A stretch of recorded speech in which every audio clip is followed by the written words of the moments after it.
सभी को जय मसीह की। मेरे प्रियो, आज हम 1 पतरस 5 का 7 वचन पर मनन करने जा रहे हैं। लिखा है, अपनी सारी चिंता उसी पर डाल दो क्योंकि उसको तुम्हारा ध्यान है। हाँ मेरे प्रियो, हमें अपनी सारी चिंताओं को प्रभु यीशु मसीह पर डाल देनी चाहिए क्योंकि वह हमारी चिंता करता है। वह हमसे बहुत प्यार करता है। मेरे प्रियो, जॉर्ज मुलर के बारे में तो आपने सुना ही होगा। वह विश्वास से भरपूर जीवन जीते थे। जॉर्ज मुलर का जन्म 27 सितंबर 1805 में हुआ और मृत्यु 10 मार्च 1898 को हुई। जॉर्ज मुलर ब्रिटिश इंग्लैंड में एस्ले डाउन अनाथालय के निर्देशक थे। उन्होंने बहुत से अनाथालय खोले जहां पर हजारों बच्चों को खाना दिया जाता था, रहने की सुविधा, उनकी एजुकेशन, सभी बातों का ध्यान दिया जाता था।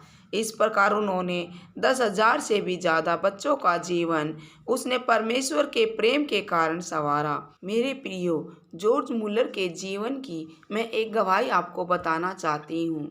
जब भी उस पर किसी बात की मुसीबत होती थी तो वह चिंता नहीं करता था, बल्कि घुटने टेक कर परमेश्वर के पास जाता था और प्रार्थना करता था, और हमारा पिता परमेश्वर प्रार्थना को सुनकर उत्तर देता है। एक बार बच्चों को ब्रेकफास्ट देने के लिए ब्रेकफास्ट ही नहीं था और इस बात से सभी चिंतित थे।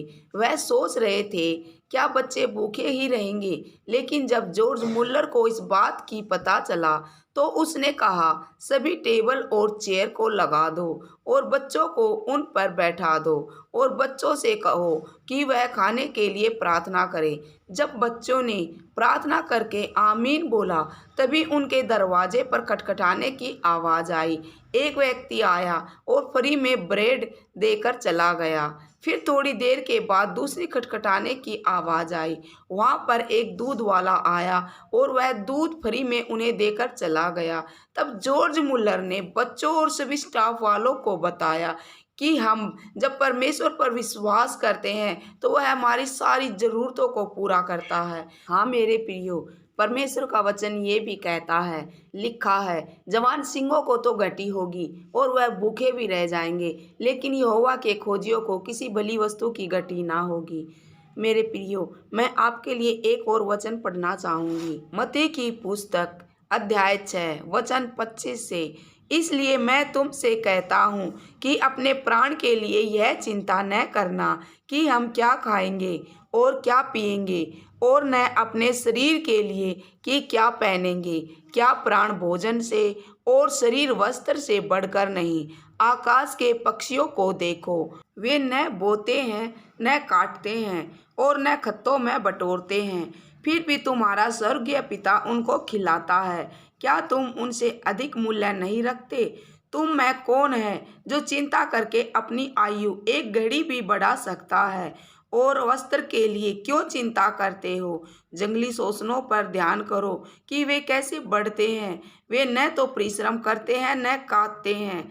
तो भी मैं तुमसे कहता हूँ कि सुलेमान भी अपने सारे वैभव में उनमें से किसी एक के समान वस्त्र पहने हुए न था।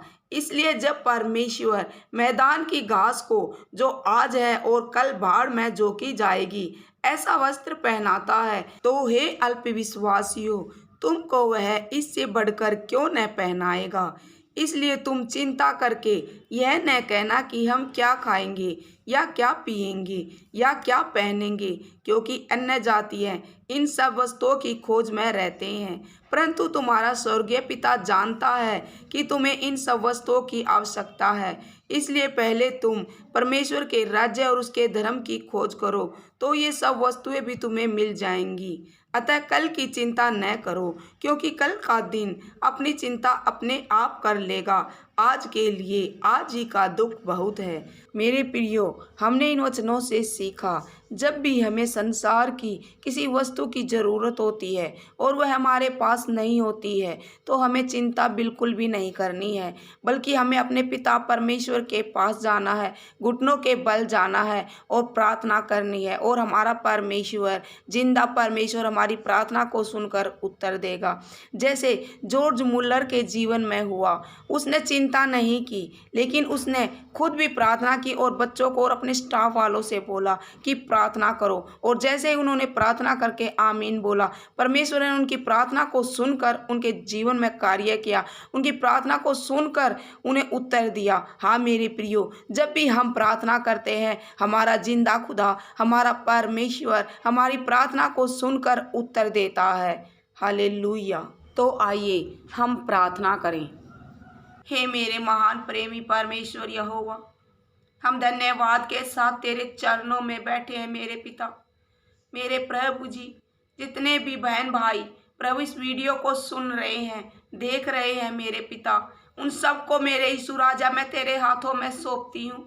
ओ मेरे जिंदा खुदावन, उनके घरों पर तेरा लहू लगाती हूँ, उनके परिवार के हर एक जन को मेरे पिता तेरे हाथों में सौंपती हूँ और प्रार्थना करती मेरे पिता परमेश्वर, तो इनकी संसार की हर एक जरूरत को जानता मेरे पिता। अब्बा पिता, इनकी प्रार्थना को सुनकर उत्तर दे पिता।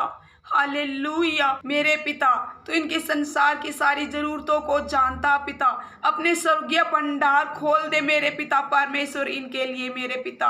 अब्बा पिता, तेरा वचन कहता है, लिखा है, अपनी सारी चिंताओं को यहोवा पर डाल दे क्योंकि उसको तुम्हारा ध्यान है। हाँ मेरे अब्बा पिता, ये सारी चिंताओं को प्रभु तेरे हाथ में सौंपते हैं प्रभु जी। अब्बा पिता, तेरा वचन ये भी कहता है, लिखा है, जवान सिंहों को तो घटी होगी और वह भूखे भी रह जाएंगे, लेकिन यहोवा के खोजियों को किसी भली वस्तु की घटी ना होगी। हाँ मेरे अब्बा पिता, अपने वचनों के निमित्त होने दे मेरे खुदावन खुदा यीशु मेरे परमेश्वर। तेरा वचन ये भी कहता है कि तुम किसी बात की चिंता ना करो, पहले तुम मेरे स्वराज्य की खोज करो तो ये सब वस्तुएं भी तुम्हें मिल जाएंगी। हाँ मेरे प्रेमी परमेश्वर यहोवा, हम सबको मेरे पिता परमेश्वर अपना खोजी बना ले प्रभु जी, कि हम आपको खोजने वाले हो जाए और आपको पाले मेरे प्रभु जी। हम किसी भी बात की चिंता ना करें मेरे खुदावन खुदा यीशु मेरे परमेश्वर। तेरा धन्यवाद देते हैं प्रभु पिता। तेरा वचन ये भी कहता है, लिखा है, तुम्हारे हाथ मांगने वाले नहीं परंतु देने वाले होंगे पिता। अपने वचनों के निमित्त होने दे प्रभु जी। हालेलुया मेरे पिता, तेरा वचन ये भी कहता है, लिखा है, धन की आशीष परमेश्वर यहोवा देता है और वह उसके साथ कोई दुख नहीं मिलाता। प्रभु अपने वचनों के निमित्त होने दे। हालेलुया ऐ मेरे महान प्रेमी परमेश्वर यहोवा, हम आपका कोटि कोटि धन्यवाद देते हैं पिता, जो आपने हमारी प्रार्थना को सुनकर उत्तर दिया है मेरे प्रभु। हालेलुया हालेलुया, हमारी प्रार्थना को सुना, इसके लिए पिता आपका धन्यवाद देते हैं। सारी आदर महिमा आपको देते हैं क्योंकि सारी आदर महिमा के योग्य आप है मेरे हमारे अब्बा पिता। धन्यवाद यीशु राजा।